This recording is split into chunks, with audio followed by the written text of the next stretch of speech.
What is post-acute withdrawal syndrome?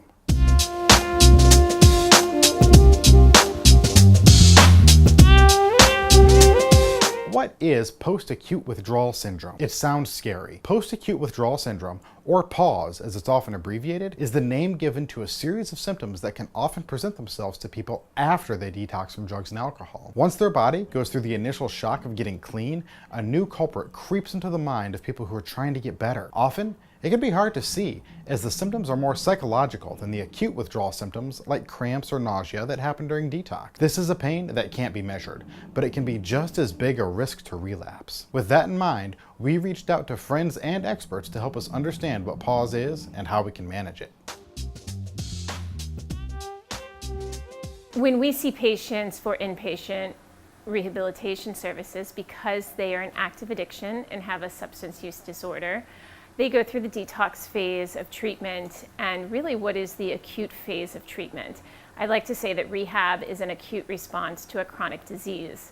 So when they finish their rehabilitation treatment inpatient and then leave the rehab facility, they're now in the post-acute phase. This is where things get serious. This is where recovery really starts, and this is where the work really starts. Actually, it's the brain in and of itself. The damage that's been done to it is trying to repair itself, and that's post-acute. That means it's coming after the time you went through actual detox. So this is going to last anywhere from, could last to 6 months, it could last up to 24 months. Because the brain doesn't release dopamine the way a normal person's does. That's where our issue is. It's right in the midbrain. So somebody feels good about something and you had something that made you feel good, it doesn't necessarily have the same effect on me. So that's where my deficiency is, and that's where it lies. So we know how to make our brain get those excitotoxins and to release that dopamine, and that's where we go back to what we do, because any type of using drugs, alcohol, whatever it is, gives you that feeling, and so it releases that those endorphin rush from the brain. So it gives you that sense of well-being. I feel good, I can do anything kind of thing. And when you're in inpatient treatment, you're in a protected environment. They talk about a pink cloud. When you come out of there, it's kind of like, oh, everything's all great and nothing's going to bother me. I'm 10 foot tall and bulletproof. And then when you get home, then those issues that have been kind of cultivated prior to my entrance into treatment, they're right in my face again. And so that's when things start to change. And that's when you start finding you really are sensitive to post-acute withdrawal at that time, because you're sensitive to stress, you can't sleep, you have emotional upheavals, it's up or down, or you don't feel at all.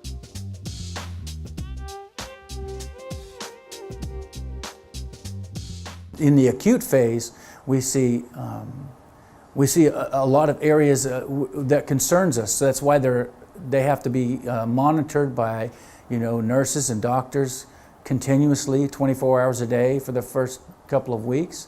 But honestly, what really continues to go on for an additional year and even up to maybe even 18 months, depending on the individual, is this post-acute withdrawal where the brain is really trying to reacclimate to a normal state of where it would have been prior to the drug or alcohol use.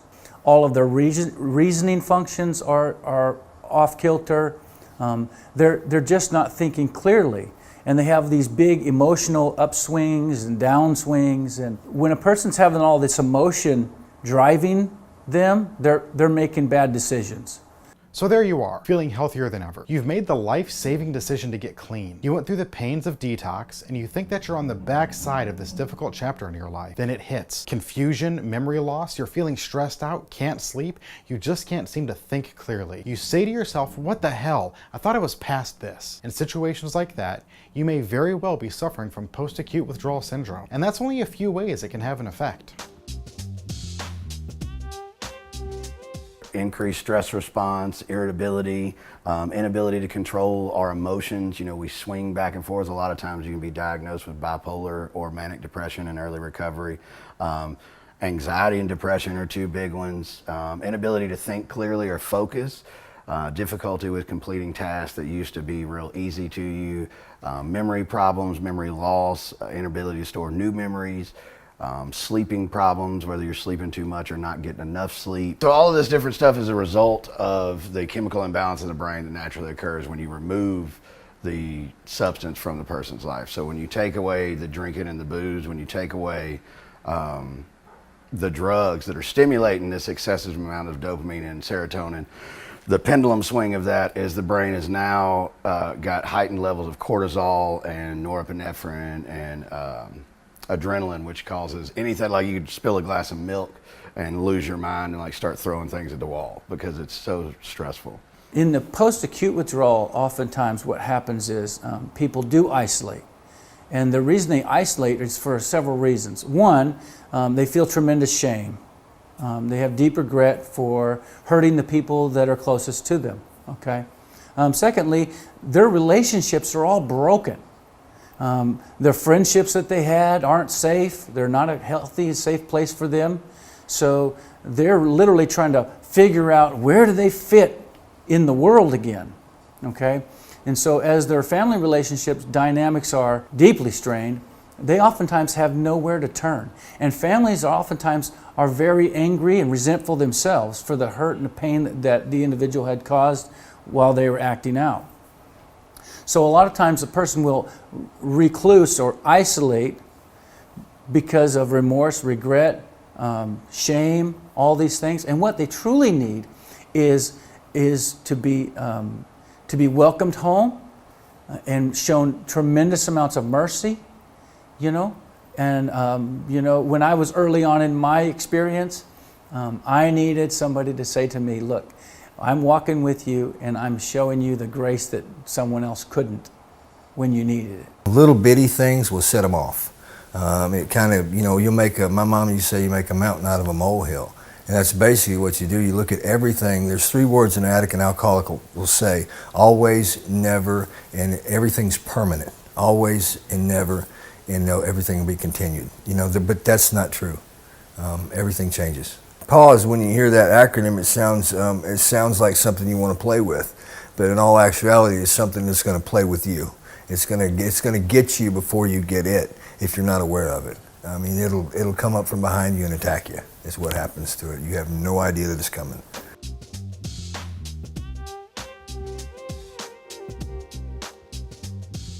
We've all been there. That day when the sun isn't shining and the birds don't sing. Feelings of dread and despair start to sink in. But it's important in these times of struggle that we anchor to what we know is true. This is only a momentary feeling, and these thoughts will pass. You have to give your brain time to heal both mentally and physically. During that time, you have to learn healthy ways to manage your feelings instead of turning back to the substances that want to control you. It's hard, I know, and it can hurt, but it's so worth it. Let's look at some ways that we can weather this storm.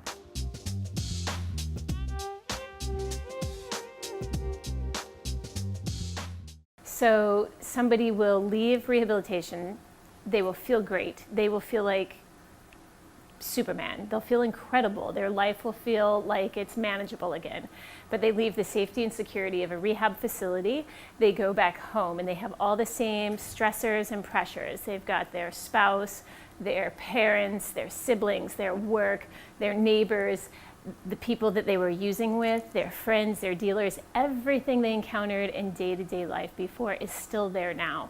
And so when they have to encounter these again, immediately the brain's solution is just use, you'll feel better. And so it takes, at that point, it takes either extreme willpower or it takes continued treatment and staying engaged in a comprehensive recovery program.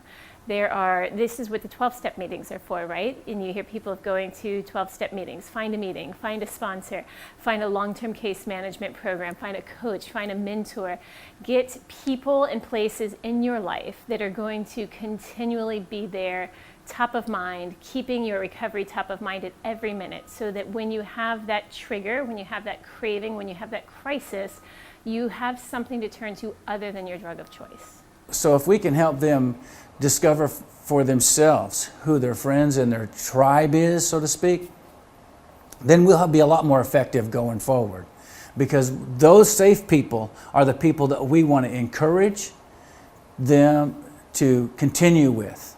And the people who have not been safe, we want to counsel them to set healthier, stronger boundaries with them for themselves. I think that probably the biggest thing that I wish I would have known on day one of sobriety is that the best I've got is to be like a mistake-making human being. It's the best I'm capable of, and that's okay. I mean, as long as I keep trying, I'm okay with that. Because there was a lot of times when I wouldn't perform up to my idea of perfection, and then I feel like a failure, you know. And this measuring system, or this ranking system that I had in my mind of who's doing well and who's not, was the cause of a whole lot of inner struggle, a whole lot of self-esteem issues, and a whole lot of mistakes, you know, trying to do things in my life that would make me feel successful that ultimately robbed me of my time and energy and emotional well-being. So to allow myself to just be a person, to just be another human being, would probably been the biggest thing that I would have done. Instead of trying to go from drug addict with all these self-esteem issues to, you know, Mr. Super Successful Entrepreneur that's saving the world or something like that. You know, it's like this outlandish idea of what perfection looks like.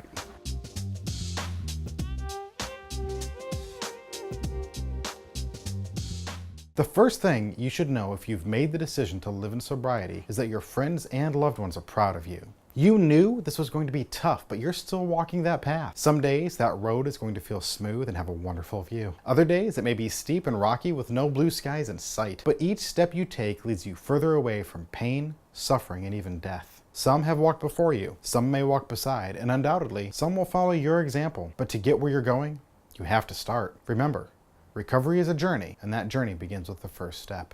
If you or a loved one is struggling with addiction, we're here to help. Give us a call at 888-216-4032. For new episodes of Around the Turn, make sure to hit subscribe below.